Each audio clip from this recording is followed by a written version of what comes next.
Le Dictabelt, support d'enregistrement audio des années 50. La fin du XIXe siècle a vu la découverte de l'enregistrement sonore sur feuille d'étain par Thomas Edison.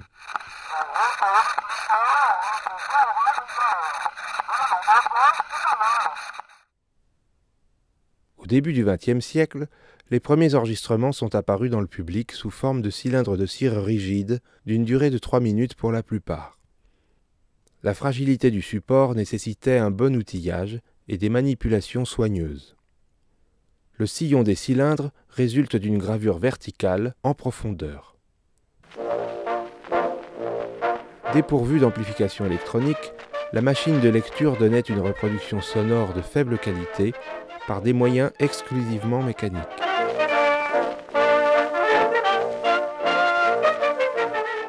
Apparu dans les années 1950, le Dictabelt est un cylindre souple en vinyle, de couleur rouge, bleue ou violette. Il n'est pas fragile et, à condition de ne pas trop l'écraser, se glisse facilement dans une enveloppe. Le sillon, qui résulte de la rotation du support et du déplacement longitudinal de la tête, permet des prises de 15 à 30 minutes selon les machines employées.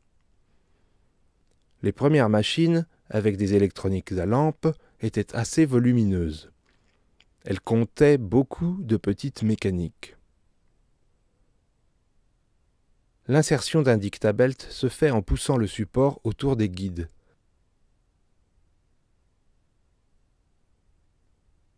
L'ensemble est ensuite enclenché à l'intérieur de la machine. Le Dictabelt est alors tendu entre deux rouleaux et mis en rotation. La tête peut être déplacée de gauche à droite selon l'endroit choisi pour l'enregistrement et la lecture. Des repères peuvent être gravés sur un petit feuillet afin de se repérer rapidement.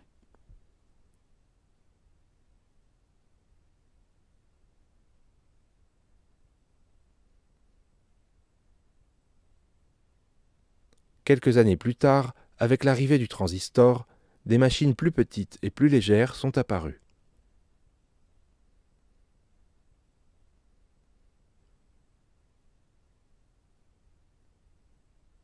Le chargement et les manipulations sont simplifiés et les performances globales améliorées.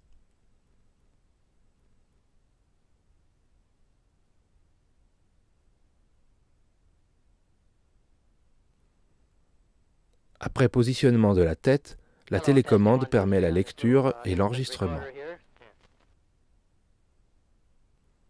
Elle intègre notamment une fonction de recul à l'audition. La possibilité de pose de repères est elle aussi passée en commande électrique. S'il est possible de relire correctement quelques Dictabelt avec des machines anciennes, la fiabilité pour un grand nombre de lectures est compromise. Une machine moderne, l'archéophone, conçue pour relire tous types et diamètres de cylindres, y compris les cylindres souples comme les Dictabelt, est un outil parfaitement adapté, souple et fiable. La manipulation de la machine est des plus évidentes. Here we are talking on this little machine. It has remote control. That's one of the reasons it's expensive. You know, it's got remote control facilities where you can play it right from the mic without going to the machine. La vitesse de rotation peut être parfaitement adaptée à celle des Dictabelt de 15 à 30 minutes, qu'ils aient été enregistrés sur des réseaux électriques à 50 ou à 60 Hz.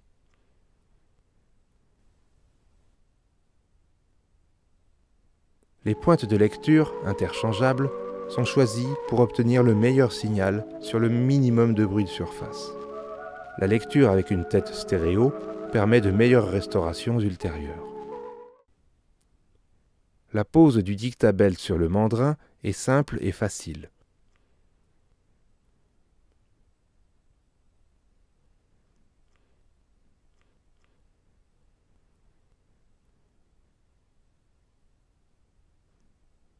Elle permet une tension optimale sans risque de déchirure du support grâce à un mandrin à diamètre ajustable.